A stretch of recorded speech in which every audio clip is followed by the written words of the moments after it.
I decided to do Okay. this project where I want to be able to write the story of Skyy, but for the individuals that came together to make the dream That came happen, together. you know? Yeah. And It is true. for posterity. Tell me, how exactly did you get involved with Skyy?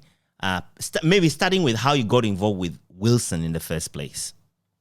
Oh, very, very simple. First of all, Wilson was my senior in Aquinas. He was in sixth form. I was still in the lower classes. Then I can't remember which year. Probably Form 3, Form 4. And so we got to know each other from then, So we had a relationship going. And then I think after school, Wilson had started working with Media Number One. And on the side, he had a music shop. You remember back in the day when we used to do dubbing. Music Paradise. You take your cassette, Music Paradise. Yes, Yeah. That was the place. Mm-hmm. So we all used to go and hang out, and I loved my gospel. So we also had the best of the vinyls and CDs. So I would go and make my selection. Funny enough, I would pass through the place on Sundays on my way to afternoon service at church. I just used to go to afternoon service. Mm-hmm. And so Wilson will also have come from church, and he will be in his place. So I'll leave early and go there, let's say 11, to do my dubbing and listen to music before my service will start at 2. So I spent a few hours with him. So one of the days, Wilson shared with me the story, the vision rather, of starting a radio station in Takoradi. At the time, the media had just been liberated. Rawlings has even released radio stations were springing up. Joy had just started. A few other stations were in town. Mm-hmm. And Wilson thought Accra was choked, so he wanted to go to Takoradi because he went to school there, and he kind of felt like it was this one. He wanted to be the pioneer of FM radio in Takoradi, which he was. So we talked about it over a few months, and then one day he told me that he's got a license, and we had to go to Takoradi to go and do the recce. So myself and Kingsley, I don't know if you remember Kingsley Boama, the great Kimbi, and I remember him too well. Kimbi. Yes, and Atu Pari. So Wilson told me Atu Pari, we're going to go to Takoradi. So Wilson had this very old Polo, brother. The old, this VW Polo was really old. So all of us packed ourselves into the Polo to drive to Takoradi. So Wilson, Kimbi were in the front, and me and Atu P were in the back. Mm-hmm. And this guy would die a number of times on the way. He was very old. So we galloped ourselves into Takoradi, I remember, and then Wilson took us straight to the building. Some few things that started. The mast was set up the first time, it fell, and then they had to do it again. So we went to Takoradi for a whole week. It's true, I remember. The first mast fell. Yes. And so we were there. The second one came. So we were there. We virtually just laid on mattresses in the studio, and we slept, and we looked at everything, and then we came back to Accra, I think a week after or so, or a few days after. I remember the details. I was just a young man, married, and had my first son, Wesley. My son, I remember very well, was about 6 months old at the time. So we went back and forth. I was, involved in everything, and then Willie Wilson now gave me, because I was in Accra most of the time, asked me to stay behind and send proposals to different companies. I remember Mobitel was the one that I really went after, and fortunately we were able to secure something from them. So I'll take the proposals around and give it to the companies. Wilson will call me and say, how was it? Then the time came to start. Now, because I take my Christian faith very seriously, I didn't want to go into so much of the mainstream so well. He created Skyy Christian Radio for me, which, I created it and asked him to okay it, which he did. And then that's how we went on air. So I happened to be the first person to go on air, even from the test transmission into the real broadcast itself. So that's basically how I came to be involved with Skyy Power. Those are beautiful memories to share, Michael. So yes, I remember it. It's like beautiful. Yesterday. Yeah, it's beautiful to hear that, 25 years ago almost, and you've known Wilson from school, and, and I love how you emphasize that because you took your faith seriously, Skyy Christian Radio was created for you. a beautiful expression to say, you basically own that. Because I do remember you were a gentleman's gentleman. Thank you. I would certainly like to share some memories with you and ask a few more questions, but can you tell me your initial memories of me personally? Because I asked that because you talked about how Phillip Nyakpo was my buddy, man. That is so easy. That is so easy. I mean, among all the guys, you were probably the most affable guy. For some reason, I just gelled to you like that because of your gentle nature also. I mean, kindred spirit. So I remember I spent more time with you besides Fletcher. I spent more time with you than anybody else. I don't even think I spent that much time with Fletcher, but you were around with doing your news and journalism. So I kind of hang with you most of the time. Remember, we were the guys that hang around all the time since Philip came until the time when I left. I hung with you, and even when I left, you were the guy that I called. I mean, anybody else was not really. Not that they were not important, but nobody was as close as you were to me. Let me say it that way. So I remember you as, Philip, I still remember you as a very good journalist. And your knowledge and your acumen as a journalist is, I don't know why you are not sitting at BBC right now. Running stuff there, or because you write very well. And I still think about. In fact, when we were working on Family Times, I wanted to see. I need to get Philip's input into this thing because this guy, I know him as one of the best journalists in the country, and that is what I remember. And a very good friend, very loyal, sincere. Somebody I could confide in, and that was very, very awesome. And so I do remember that. I do remember you as a very faithful friend, loyal friend, somebody I can not easily let go. I do forget some people, but I don't forget you.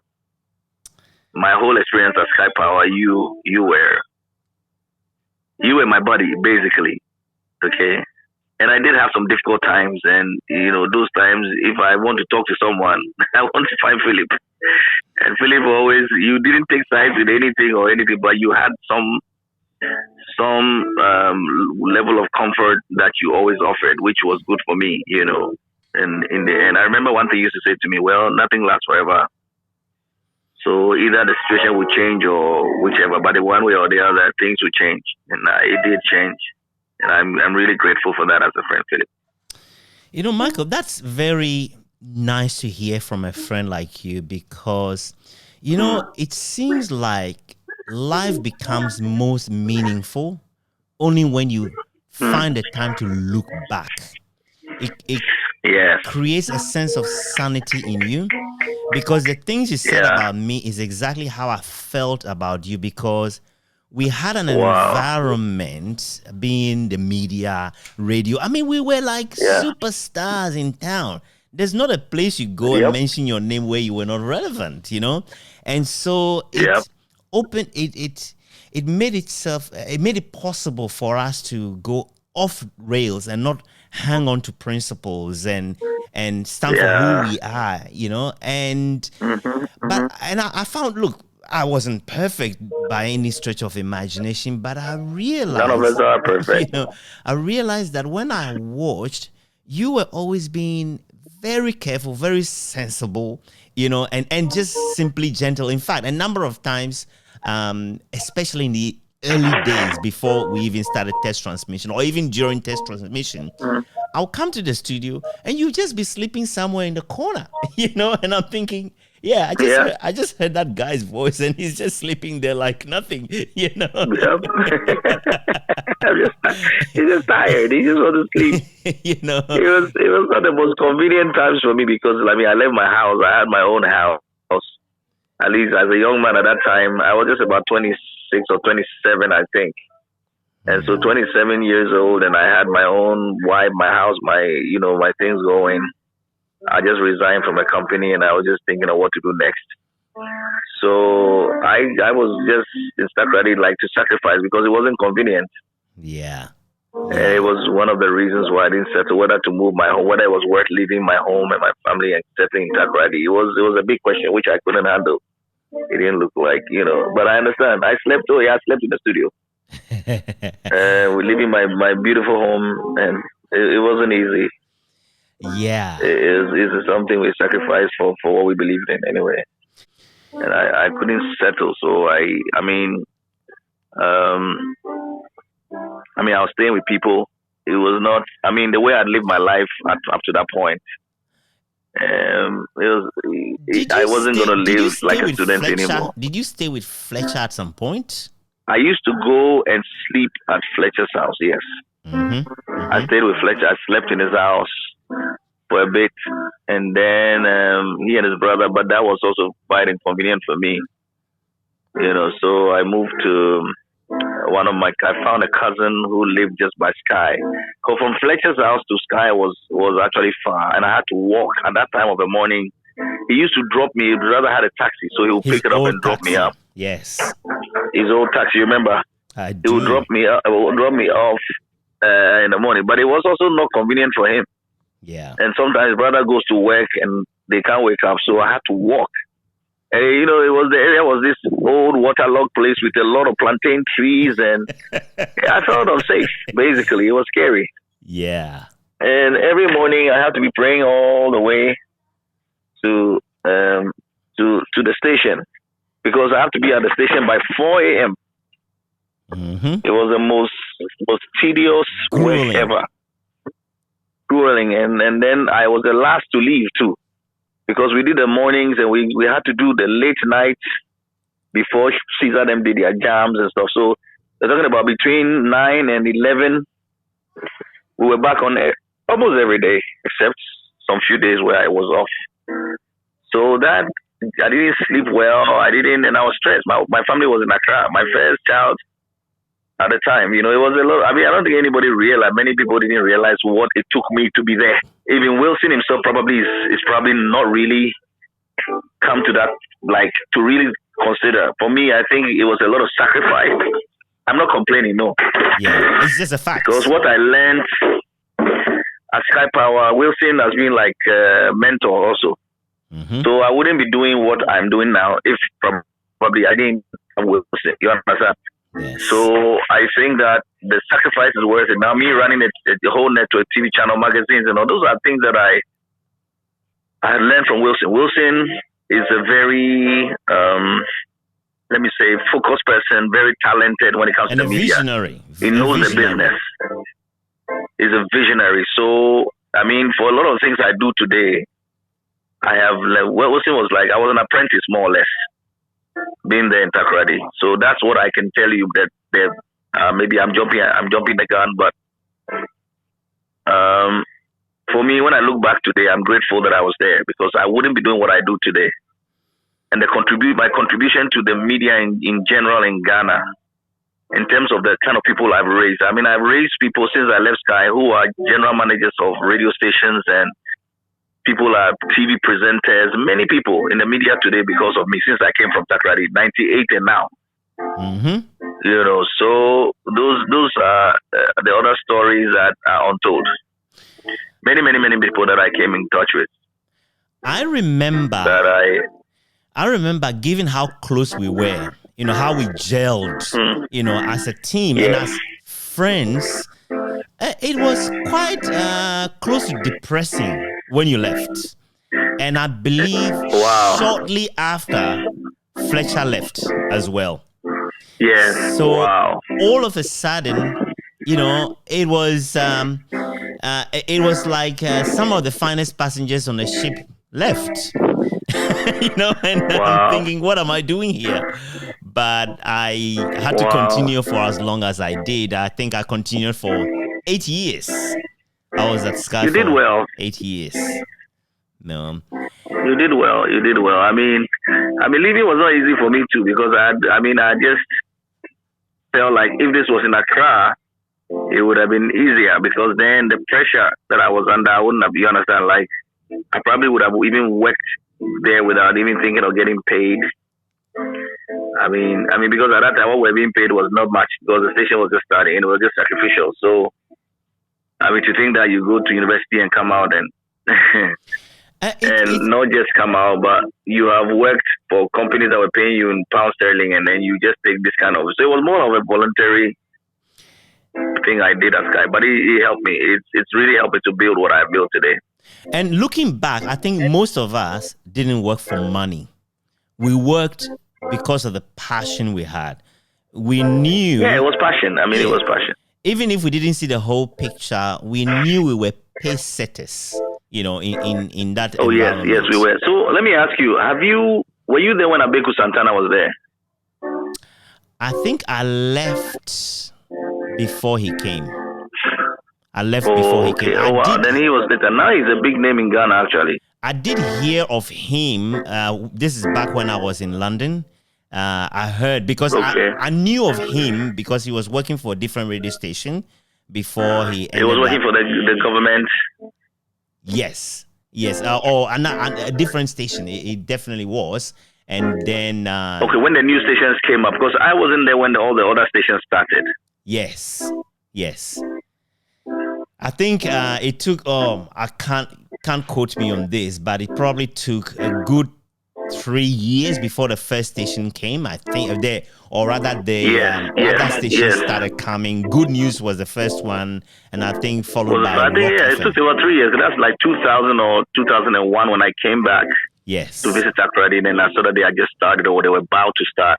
That's right. You know, meanwhile, the success of Skyy did continue. You know, so much that as Wilson told me in an interview that cash flow was so good, so that they decided straight away they wanted to add a television station.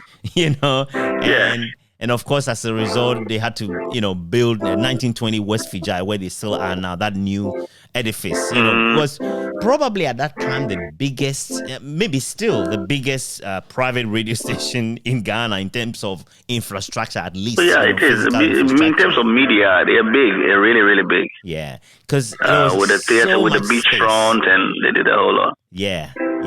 From there, then Wilson invested in Skyy Beach Haven as a business as well. I mean, being the visionary, the consummate businessman, always dreaming of something.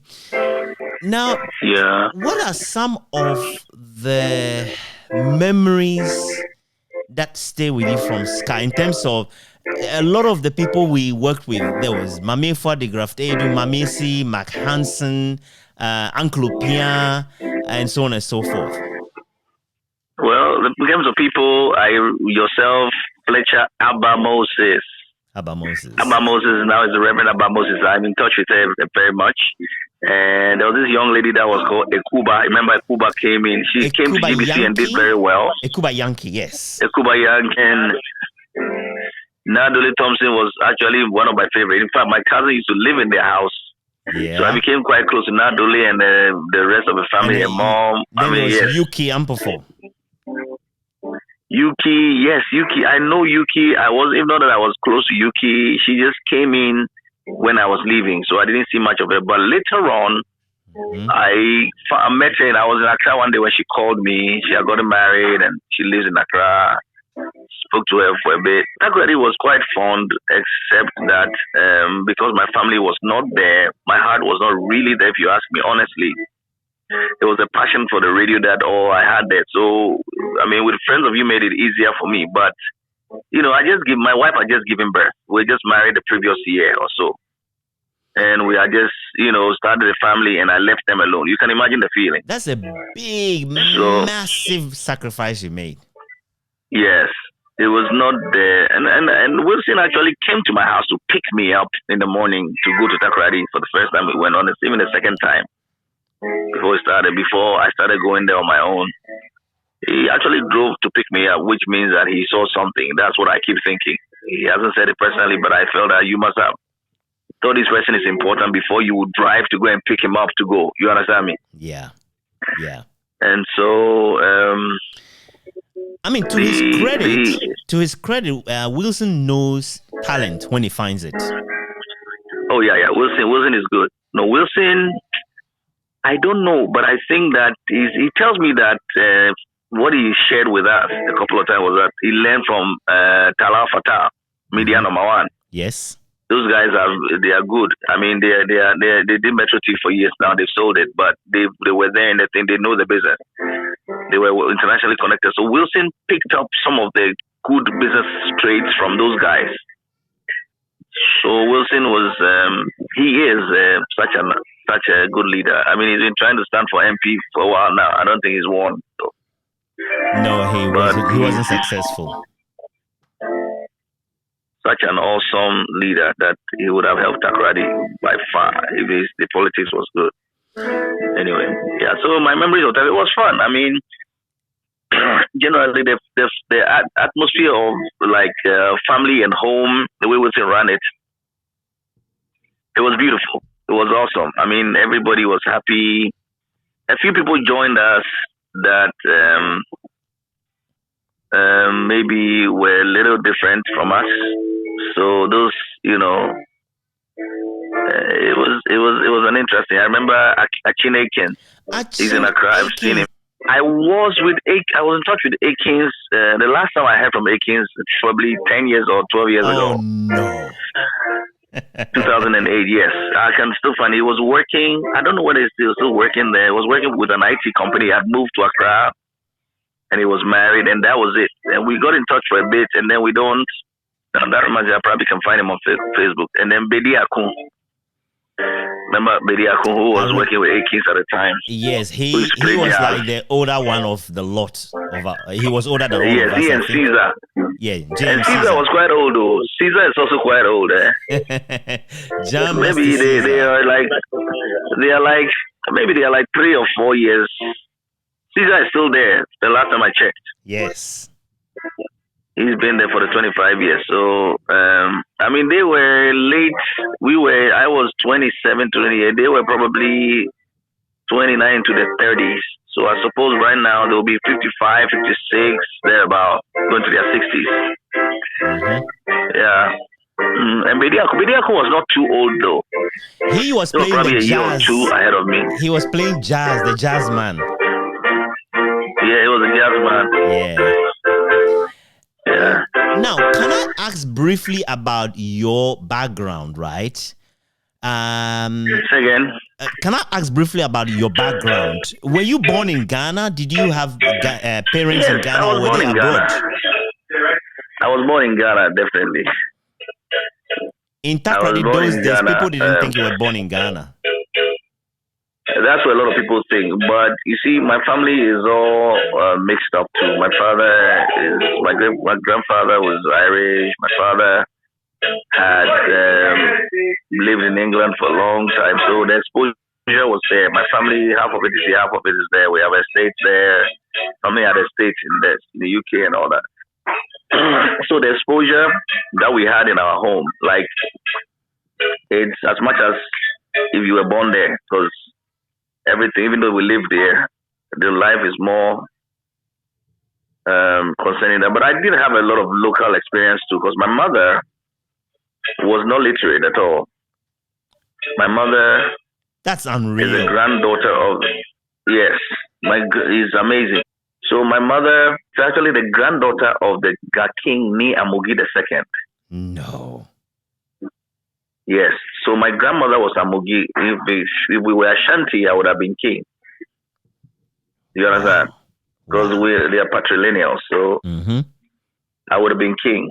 Ni Amugi, I am a grandson of the Ni Amugi, the late Ni Amugi. So my mother is a Ga. However, interesting thing, my father, just this morning, I was talking to my brother. Maybe you have heard about Professor Skyy.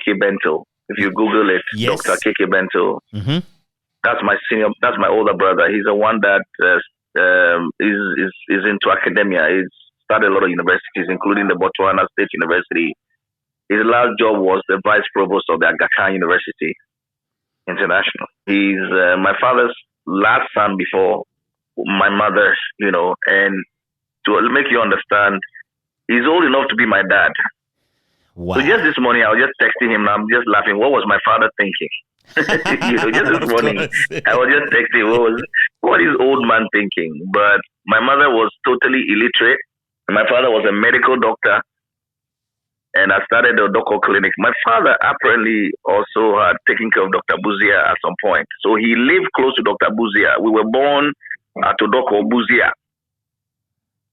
So his house, those times, there were just a few houses. My father had moved, I understand, because of Dr. Buzia.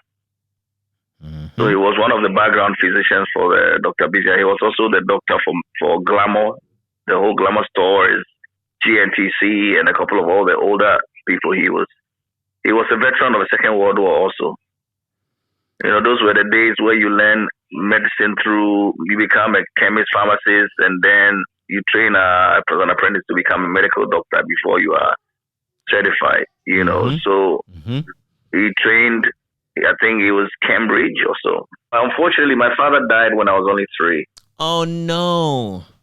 And so for the most part, my early days before I became maybe 12 or maybe 10, I was with my mom, who now brought us to Accra. So I grew up in Accra. I speak very good guy. I know the streets very well. I know the Bukom area because that is where we lived in the place called Ayalo. Right. Now it's called Kanta. It was a very like outside part of Accra. You know, it's near the town, but it's quite secluded near the lagoon where they have made into Agbobloshi Market today. That place was all forest. And our houses it was like they had built a new estate where my grandfather, who happened to be a government surveyor, he was a surveyor. So they were the ones that were mapping Accra at those days and designing the land and all that. So they built around that area. I didn't meet him too, but we came to live in this house for a couple of years. You know, so that was how I didn't know my siblings. If I had no idea until I was maybe 10 or 12 that, okay, my father who's passed, all I knew that my father was dead, blah, blah, blah. But later I found out that, I had older siblings. And lo and behold, when I met them, they were older than my mother. So, you know, I mean, it didn't mean much until later on. So the first one, his name is Henry. He passed. Such a great guy. He now came to start looking after me and to make sure that I go to school. And so now I was exposed to my real family. But back in then, we were just the regular Ghanaian guy, Bukom, Ayalolo, those areas. You know, we were just there. We just went to primary school. My first primary school was called Ayalolo number 5 in a place called Awusagom. He's still there. That's where I started school. And I did primary school in 3 years. Funny. When I went to class 1, I spent only 3 months. They moved me to class 2. Spent another 3 months. I was in class 3. And I didn't do class 6. Wow. So they moved me through it. And then my mother's aunt was at Nungwa.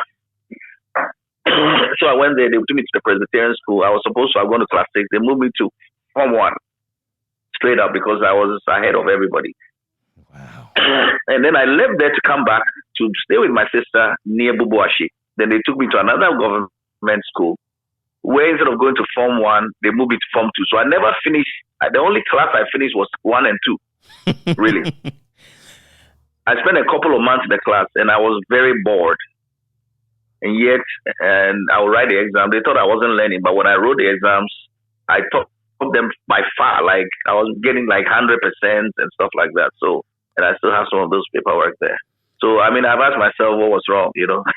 When I was young, I didn't understand why I'm leaving my friends, you know, in another class and moving on. But so eventually, I wrote a common entrance when I came to the Accra school and some middle school there. And, my name is Michael Griffiths-Bentil. So my name is actually compound, Griffiths-Bentil. Griffiths-Bentil. But most people call me Michael Griffiths because it's easier. So that's what everybody came to know. Simple, yeah. So the story of how I went to secondary school was itself funny. You know, the teachers knew I was smart. So what they were trying to do was to use me to write exams, and then they would give a result to older people to go to school. And so when I did a common entrance, there was another guy named Bento who was older, and apparently he had written the exam like 5 times. He wasn't getting the results. He was failing. I don't know the kind of Bentil he is, though, because all the Bentils I know are quite smart. Bentils are supposed to be smart. This one, I don't know where his DNA came from. So when I came to the school, I was told that I had failed the common entrance. And that was for the first time in my life, I was told I was failed. And they wouldn't let me see the results. And my mother, that time my brother has not come in. And I was quite young. I was like 10. Wow. And my mother, being illiterate, didn't even care about going to ask. She said, well, you write it again. And I was crying. I'm like, somebody has to go to the school and let me see my results, right? Mm-hmm. This is a sad story. When I tell it, it's very painful. I couldn't see the picture. So give me my result. Like, let me see. I was too young to also know about how to go to WAEC. I was too young. Wow. So they were just taking advantage of me. Yeah. So they gave the results to the guy. So I went home thinking that I failed, and I didn't know. I was miserable because I've never failed an exam in my life. I mean, I couldn't fail. Like, I was confident like that. And guess what? So we came. So we had finished the common entrance. During the summer, there's a vacation classes. So I had this older friend in our area called Alelo. He's half caste. His father is, if you heard about Captain Tenge. Yes. Captain Tenge was a veteran. Captain Tenge's son, Fred Tenge, he went to Aquinas. And his sister went to Labone. Mm-hmm. And they were my age mates, but they were a little older. Fred is maybe 2 years. Jamila was maybe 4 years older than me. So their younger sister was also a little younger than me, Jane, who's in the US now. She went to Morning Star preparing to go to secondary school. So they decided that they were going to vacation classes. So Fred suggested that, look, since you want to go to secondary school, and even though the exam was over, why don't you come? Let's register for the vacation classes at Aquinas, which was a fun. There were girls, those days. You're going to have fun. It's like a party atmosphere. Don't sit down and be sad. So I said, yes. Funny enough, my second choice of school was Aquinas. My first choice was Achimota and Aquinas. And then there was, I think, one of the schools in Cape Coast. I can't remember the third one really well now. So we went to the school to register for the vacation classes before it started, a week before it started. And Philip, you will not believe it. So I said, let me go and look at the notice board and see the people who have been selected. Yes. And lo and behold, my name was there and I had distinction. Wow. Wow. And I didn't know that I had distinction. Yeah. I passed common entrance with a distinction. Wow. Yeah. Because I was going to ask, where did you get your diction? Because for the average Ghanaian, the first thing anyone would say is that you lived in England for probably a number of years.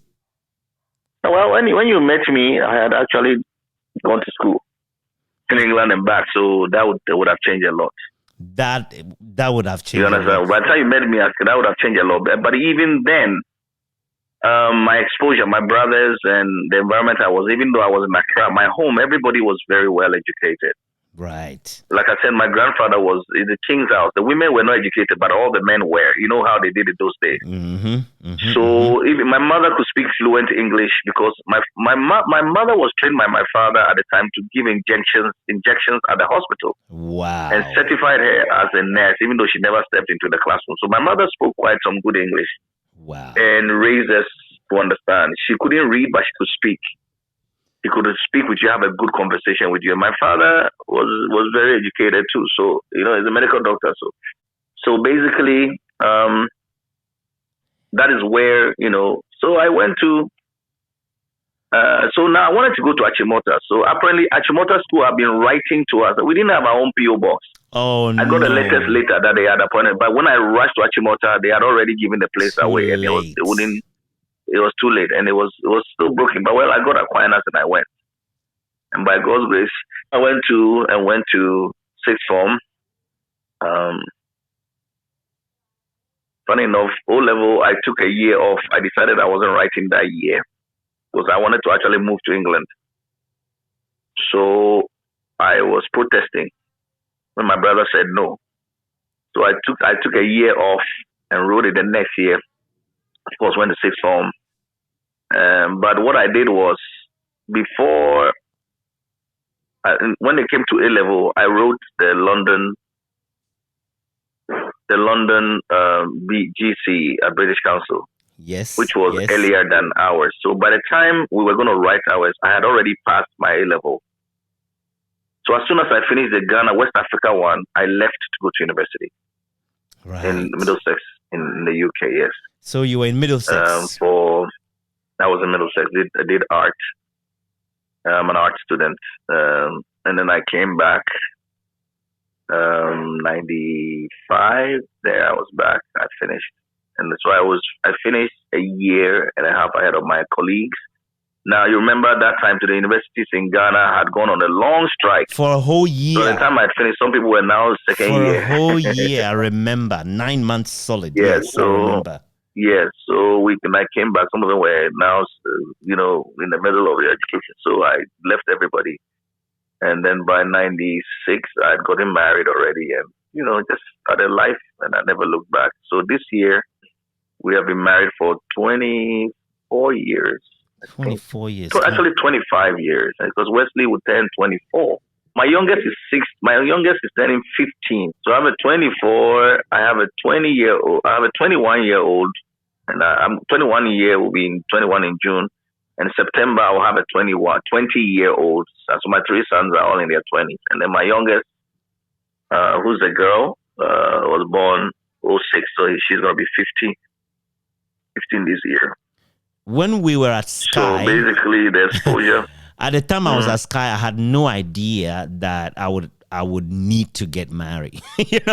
Never even crossed my mind. I used to ask you. I remember I used to ask you. You don't have a girlfriend. You don't want to get married. I remember that very well. I used to say, no time. I said, Phillip, you're growing. It took you a while. It did to really get married. Yeah, it took you a while. I was already gone. I understood because of what happened to me. I wanted to settle early and make sure that my children had me. And be a good father. They had me for a long time, yeah. Because my dad died when I was 3. Wow. So having a father, I decided I want to be a father to my children. Because I didn't have, my father was not there. So I want to be a father to someone. I want a father. And I father more than my own children. I father other people's children. Like, I just love to be a father. Mm-hmm. To make up, kind of making up for what I didn't have, my father, and by the grace of God, looking back now, I've been traveled the world. I'm yet to come down to Australia and Asia, but I have everywhere. I've been to most of Europe and most of America. Yes, I'll come to Australia and see Australia. I've been thinking about it, how sometimes in my head it feels like it's very far, and I'm like, oh, people live there, but I really want to come. I want to look at Australian culture. I've read so much about Australia, and I love it.